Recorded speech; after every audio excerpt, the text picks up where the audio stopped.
Hello, my lovely lunatics. Happy Halloween, because it is 5 a.m. on Halloween right now. I did not give you a sewn video, so what we're going to do is an adult bedtime stories in Nightmare Before Christmas pajamas with our little Halloween friend here. And I will let y'all name him in the comments. If you have not already, please subscribe and hit the like button. Engagement helps the channel a lot.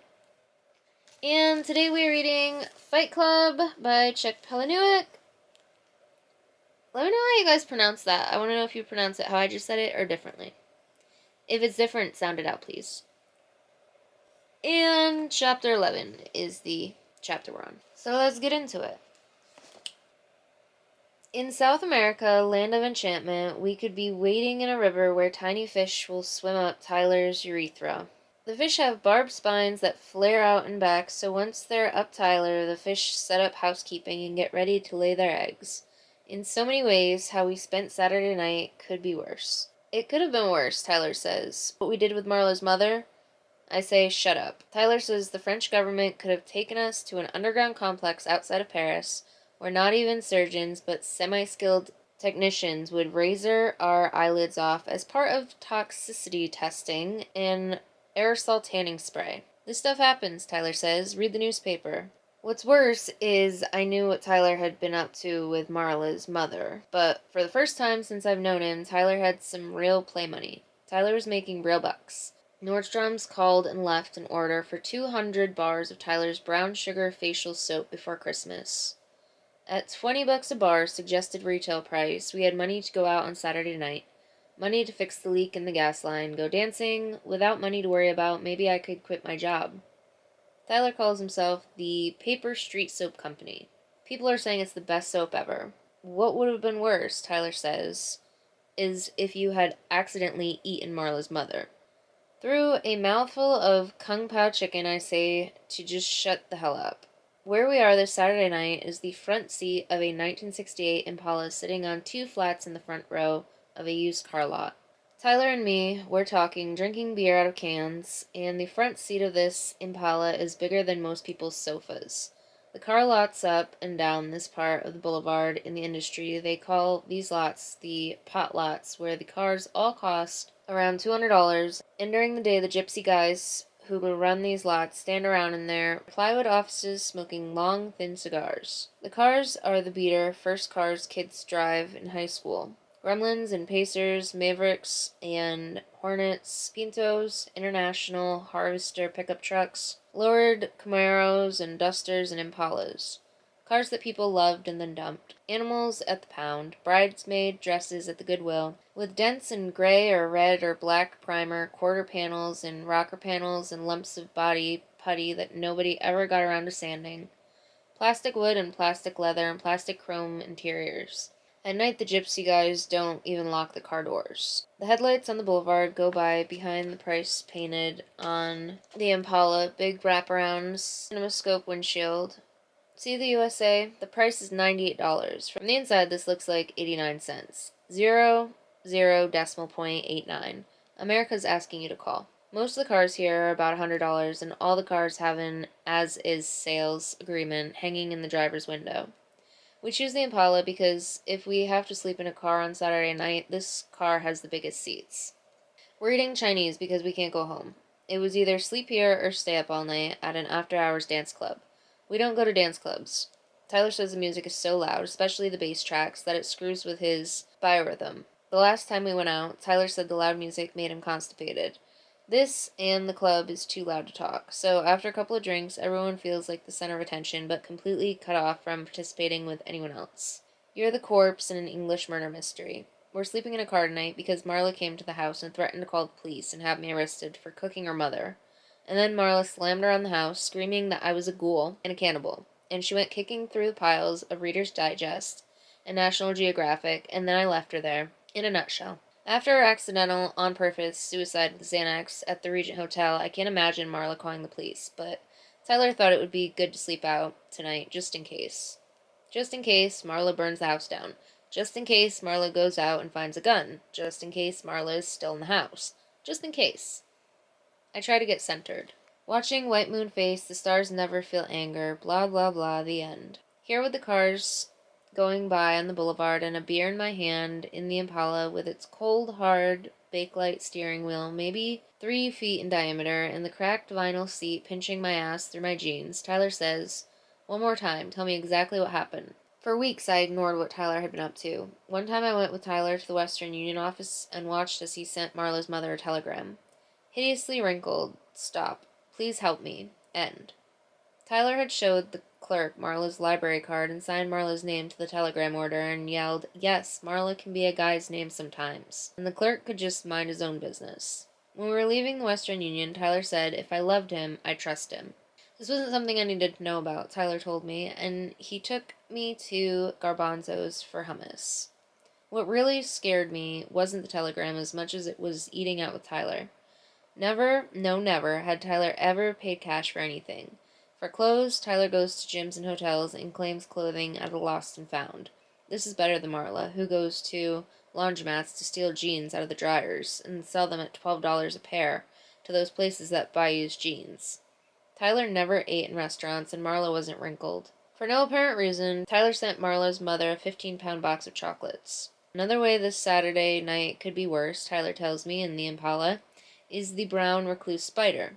When it bites you, it injects not just a venom, but a digestive enzyme or acid that dissolves the tissue around the bite, literally melting your arm or your leg or your face. Tyler was hiding out tonight when this all started. Marla showed up at the house without even knocking. Marla leans inside the front door and shouts, "Knock, knock." I'm reading Reader's Digest in the kitchen. I'm totally nonplussed. Marla yells, "Tyler, can I come in? Are you home?" I yell, "Tyler's not home." Marla yells, "Don't be mean." By now I'm at the front door. Marla's standing in the foyer with a Federal Express overnight package and says, "I needed to put something in your freezer." I dog her heels on the way to the kitchen saying no. No, no, no. She's not going to start keeping her junk in this house. "But Pumpkin," Marla says, "I don't have a freezer at the hotel, and you said I could." No, I did not. The last thing I want is Marla moving in one piece of crap at a time.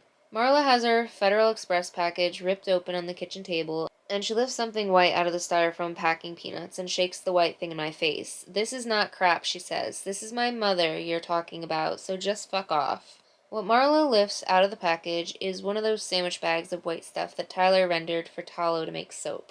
"Things would have been worse," Tyler says, "if you'd accidentally eaten what was in one of those sandwich bags. If you'd got up in the middle of the night sometime and squeezed out the white goo and added California onion soup mix and eaten it as a dip with potato chips. Or broccoli." More than anything in the world, right then, while Marla and I were standing in the kitchen, I didn't want Marla to open the freezer. I asked what was she going to do with the white stuff. "Paris lips," Marla said. "As you get older, your lips pull inside your mouth. I'm saving for a collagen lip injection. I have almost 30 pounds of collagen in your freezer."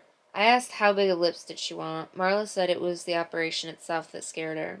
The stuff in the Federal Express package, I tell Tyler's in the Impala, that was the same stuff we made soup out of. Ever since silicone turned out to be dangerous, collagen has become the hot item to have injected to smooth out wrinkles, or put up thin lips or weak chins. The way Marla had explained it, most collagen you get cheap is from cow fat that's been sterilized and processed, but that kind of cheap collagen doesn't last very long in your body. Wherever you get it injected, say in your lips, your body rejects it and starts to poop it out. 6 months later, you have thin lips again. The best kind of collagen, Marla said, is your own fat, sucked out of your thighs, processed and cleaned and injected back into your lips, or wherever. This kind of collagen will last. This stuff in the fridge at home, it was Marla's collagen trust fund. Whenever her mom grew any extra fat, she had it sucked out and packaged. Marla says the process is called gleaning. If Marla's mom doesn't need the collagen herself, she sends the packets to Marla. Marla never has any fat of her own, and her mom figures that familial collagen would be better than Marla ever having to use the cheap cow kind. Streetlight along the boulevard comes through the sales agreement in the window and prints, "As is," on Tyler's cheek. "Spiders," Tyler says, "could lay their eggs and larvae could tunnel under your skin. That's how bad your life can get." Right now, my almond chicken in its warm, creamy sauce tastes like something sucked out of Marla's mother's thighs. It was right then, standing in the kitchen with Marla, that I knew what Tyler had done. Hideously wrinkled. And I knew why he sent candy to Marla's mother. Please help. I say, Marla, you don't want to look in the freezer. Marla says, do what? We never eat red meat, Tyler tells me in the Impala, and he can't use chicken fat or the soup won't harden in a bar. The stuff, Tyler says, is making us a fortune. We paid the rent with that collagen. I say, you should have told Marla. Now she thinks I did it. Saponification, Tyler says. It's the chemical reaction you need to make good soap. Chicken fat won't work, or any fat with too much salt. Listen, Tyler says, we have a big order to fill.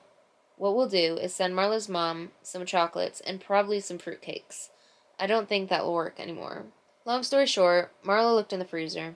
Okay, there was a little scuffle first. I try to stop her, and the bag she's holding gets dropped and breaks open on the linoleum, and we both slip in the greasy white mess and come up gagging. I have Marla around the waist from behind, her black hair whipping my face, her arms pinned to her sides, and I'm saying over and over, it wasn't me, it wasn't me. I didn't do it.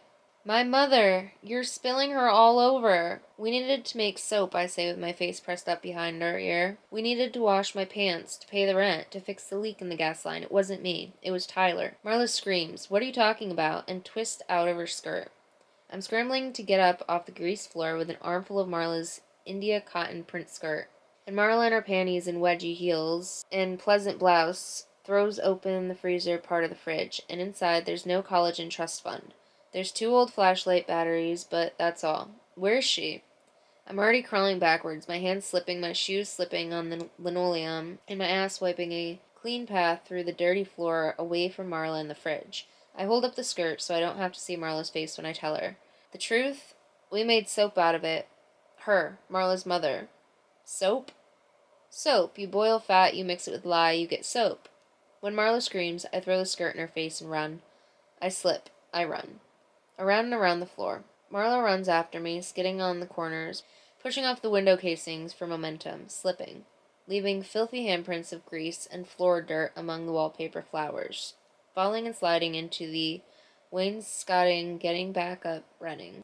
Marla screaming, you boiled my mother! Tyler boiled her mother. Marla screaming, always one swipe of her fingernails behind me. Tyler boiled her mother. You boiled my mother. The front door was still open, and then I was out of the front door with Marla screaming in the doorway behind me. My feet didn't slip against the concrete sidewalk, and I just kept running until I found Tyler, or until Tyler found me, and I told him what happened. With one beer each, Tyler and I spread out on the front and back seats, with me in the front seat. Even now, Marla's probably still in the house, throwing magazines against the walls and screaming how I'm a prick and a monster, two-faced, capitalist, suck-ass bastard. The miles of night between Marla and me offer insects and melanomas and flesh-eating viruses. Where I'm at isn't so bad. When a man is hit by lightning, Tyler says, his head burns down to a smoldering baseball and his zipper welds itself shut. I say, did we hit bottom tonight? Tyler lies back and asks, if Marilyn Monroe was alive right now, what would she be doing? I say, good night. The headliner hangs down in shreds from the ceiling, and Tyler says, clawing at the lid of her coffin. And that, my lovely lunatics, is the end of chapter 11. So next time we read Fight Club on Adult Bedtime Stories, we will be on chapter 12. If you can't count or that wasn't obvious. Again, if you have not subscribed, please do, and smash the like button for engagement.